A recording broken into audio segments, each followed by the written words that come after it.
How much do we truly know about the life and practices of the late Nigerian preacher TB Joshua? Born in 1963, Temitope Balogun Joshua was a man of humble beginnings. His story took a turning point when he established the Synagogue Church of All Nations, or SCOAN, in 1987. He quickly rose to prominence, captivating the masses with his charisma and purported ability to heal. TB Joshua was not just a preacher. He was also a faith healer, a role that drew multitudes to his church. People from all walks of life grappling with various afflictions sought his divine intervention. His influence soon transcended the borders of Nigeria, reaching a global audience. His sermons and healing sessions were broadcasted worldwide, cementing his position as a notable figure in religious circles. But with great power comes great responsibility, and TB Joshua was not immune to this. As TB Joshua's influence grew, so did the controversies surrounding him. His story is one that is as compelling as it is complex, a tale of faith, power, and enigma. What if the miracles and healings were a veil, hiding a much darker reality within the walls of SCOAN? Former members of SCOAN, in interviews with the BBC Africa Eye team, have shed light on a terrifying reality that contradicts the divine image projected by TB Joshua. Allegations of abuse, rape, and even forced abortions have been brought to the fore. These horrific revelations, painted by individuals who once sought solace and spiritual fulfillment within the church, show a stark contrast to the miracles and healings TB Joshua promised. But the allegations don't stop there. In 2014, a building collapse within the SCOAN premises resulted in the tragic loss of at least 116 lives. Despite the magnitude of this disaster, there were claims of TB Joshua attempting to cover up the incident. It is alleged that he went to the extent of hiding bodies and intimidating families of the deceased to downplay the catastrophe. This incident added a chilling dimension to the dark underbelly of SCOAN, raising questions about the accountability and regulation of megachurches in Nigeria and beyond. The pain and suffering endured by the victims and their families cannot be overstated. TB Joshua's manipulation didn't stop at his congregation.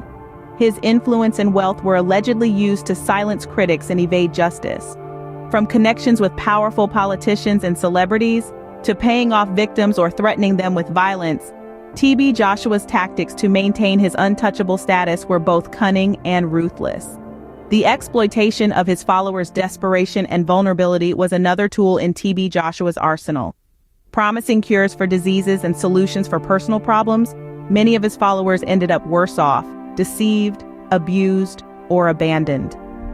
The tales of horror did not end with TB Joshua's death in June 2021. His legacy continues to impact his church and followers, leaving a trail of pain, confusion, and division. The question remains, how much longer will the dark side of SCOAN stay hidden?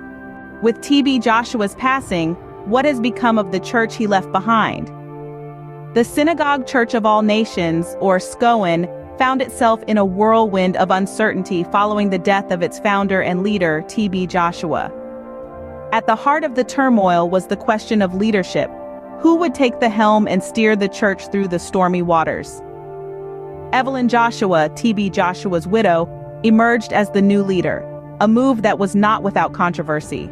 Some disciples of the late TB Joshua, those who had been under his spiritual tutelage, asserted their own claims to the leadership of the church. The discord within SCOAN's leadership has only added to the tumultuous atmosphere following TB Joshua's passing. And then there's the division among the followers themselves. TB Joshua was a figure who commanded immense respect and adoration from his followers, many of whom believed in his supposed divine powers. His death has left this community divided.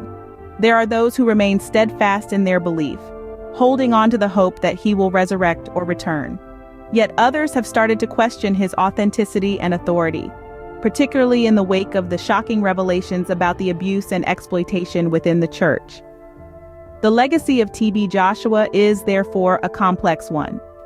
On one hand, he was a charismatic leader who inspired millions with his teachings. On the other hand, he was a man who, as the BBC report suggests, committed horrific abuses under the guise of spiritual guidance. The aftermath of TB Joshua's death has brought to light the darker aspects of his legacy. The alleged abuse, the cover-ups, the manipulation, and the division he left in his wake. It's a legacy that continues to cast a long shadow over SCOAN and its followers. TB Joshua's legacy continues to evoke polarized emotions as the world grapples with the shocking revelations about his life and church. What lessons can we draw from the life and scandalous revelations about TB Joshua? One takeaway is the absolute necessity for accountability, particularly in religious institutions. These entities, endowed with the trust and faith of millions, wield significant influence. But with great power comes great responsibility. It's critical that religious organizations uphold the highest standards of conduct and integrity, and when they fail, they should be held accountable.